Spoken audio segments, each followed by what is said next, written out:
Praise the lord. మన ప్రభును ప్రియరక్షకుడైన యేసు క్రీస్తు వారి నామంలో మీ అందరికీ ప్రత్యేకమైన వందనాలు, శుభాలు తెలియజేస్తున్నాను. పిల్లరా, అందరు బాగున్నారా? ఆరోగ్యంగా ఉన్నారా?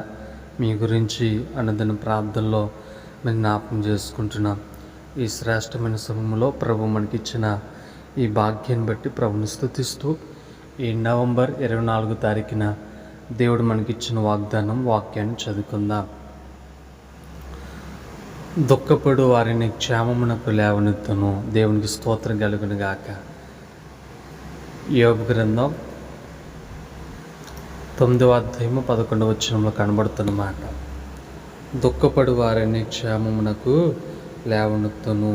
5వ అధ్యాయము యోబు గ్రంథం 11వ వచనం. ప్రియదని బిడ్డలారా, అనేక మంది బిడ్డలు దుఃఖపడుతున్న సందర్భాల్లో మనం చూస్తూ ఉంటాం. ఈ వాక్యం వింటున్న దీన్ని బట్టిలేరా, ఏ విషయంలో నువ్వు దుఃఖపడుతున్నావు, ఏ విషయంలో వేదన చెందుతున్నావు, ఏ విషయంలో నువ్వు కృంగిపోతున్నావు, ఈరోజు దేవుడు నీతో మాట్లాడుతున్నాడు. దుఃఖపడు వారిని క్షేమమునకు లేవనెత్తును.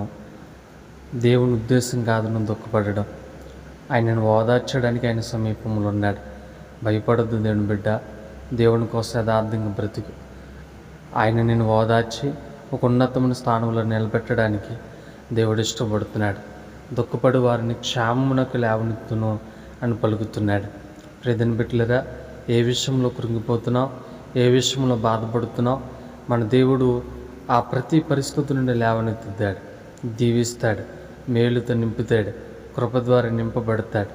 కాబట్టి మనం అందరము దేవుని ఆదరణ పొందుకొని దేవుని కోసం యథార్థంగా బ్రతకడానికి ప్రయత్నం చేయాలి.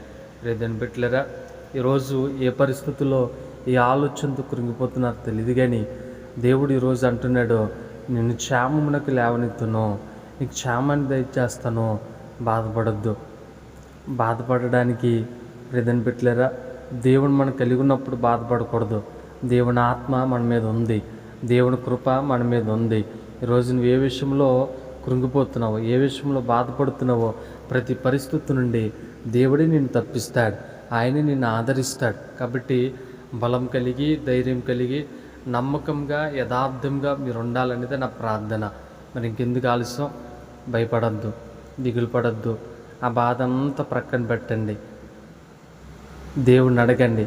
ఆయన క్షేమాన్ని దయచేస్తాడు, కృపతో ఆయన మిమ్మల్ని అందరినీ బలపరుస్తాడు. కాబట్టి మనం అందరం చేయవలసిన పని ఏంటంటే దేవుని కొరకు నిలబడదాం. దేవుడు నీకున్న ప్రతి బాధను, వేదనను దేవుడే తీసివేస్తాడు, దూరపరుస్తాడు. అటువంటి కృప, అటువంటి ధన్యత దేవుడు మనందరికీ అనుగ్రహించి బలపరుచును గాక. ఆమేన్. పరిశుద్ధుడైన దేవా, నీకు వందనాలు తండ్రి, నీకు స్తోత్రాలు. ఈ ఉదయకాలం ముందు మీరు మాతో మాట్లాడారు అయ్యా. దుఃఖపడు వారిని క్షేమమునకు లేవనెత్తుతని మాట్లాడారు. అవునయ్యా, ఏ బిడ్డలు ఏ విషయంలో దుఃఖపడుతున్నారో వారు క్షేమంగా దయచేయండి, లేవనెత్తండి. ఉన్నతమైన స్థానంలోని బిడ్డలందరినీ దీవించండి, నీ కృపతో నింపండి, బలపరచండి. దేవానికి స్తోత్రాలు.